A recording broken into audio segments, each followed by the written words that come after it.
తెలంగాణలో లోక్సభ ఎన్నికలకు టైం దగ్గర పడుతున్న వేళ ఎన్నికల ప్రచారం పీక్స్ కి చేరింది. అధికార విపక్షాల మధ్య మాటల యుద్ధం రేంజ్ లో జరుగుతోంది. నేతలు డి అంటే డి అంటూ కయ్యానికి కాలు దువ్వుతున్నారు. ఈ సందర్భంలోనే పార్లమెంటు ఎన్నికల వేళ గురువారం నాడు ఎన్డీఏ 10 ఏళ్ల పాలనపై గాంధీ భవన్ లో నిర్వహించిన ఛార్జ్ షీట్ విడుదల కార్యక్రమంలో సీఎం రేవంత్ రెడ్డి మాట్లాడారు. రిజర్వేషన్లు రద్దు కోసం ప్రధాని నరేంద్ర మోదీ ప్రయత్నం చేస్తున్నారని ఆరోపించారు.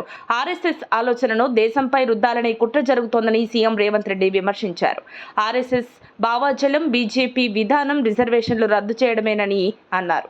100 ఏళ్లలో రిజర్వేషన్లు రద్దు చేస్తామని ఆర్ఎస్ఎస్ కంకణం కట్టుకుందని, తమకు మెజార్టీ వస్తే రిజర్వేషన్లు తీసేయడం సులభమని మోదీ అనుకుంటున్నారని రేవంత్ రెడ్డి అభిప్రాయం వ్యక్తం చేశారు.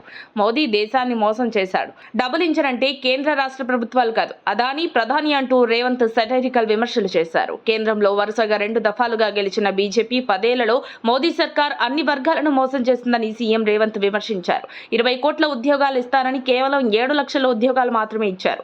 మోదీ ప్రభుత్వం రైతు వ్యతిరేక ప్రభుత్వం. నల్లధనం తెస్తానన్న మోదీ 10 పైసలు కూడా తేలేదు. 55 పెట్రోల్ ధర మోదీ వచ్చిన తర్వాత 110కి చేరింది. జీఎస్టీ పేరుతో దోపిడీ చేశారంటూ మోదీ ప్రభుత్వంపై రేవంత్ విమర్శలు చేశారు. దేవుడి పేరు చెప్పే బీజేపీ అగరబత్తీలపై కూడా జీఎస్టీ వేస్తున్నారని ఆరోపించారు. 14 మంది ప్రధాన మంత్రులు చేసిన అప్పుల కంటే మోదీ ఒక్కరే డబుల్ అప్పులు చేశారంటూ రేవంత్ విమర్శించారు.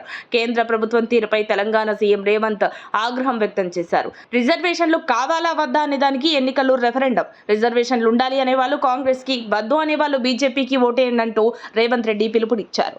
రాహుల్ గాంధీని ప్రధాని చేయటమే లక్ష్యంగా బీజేపీ బీఆర్ఎస్ టార్గెట్ గా నిప్పులు చెరుగుతున్నారు సీఎం రేవంత్.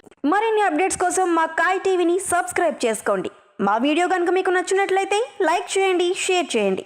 మీ విలువైన అభిప్రాయాలను కామెంట్ బాక్స్లో తెలియజేయండి.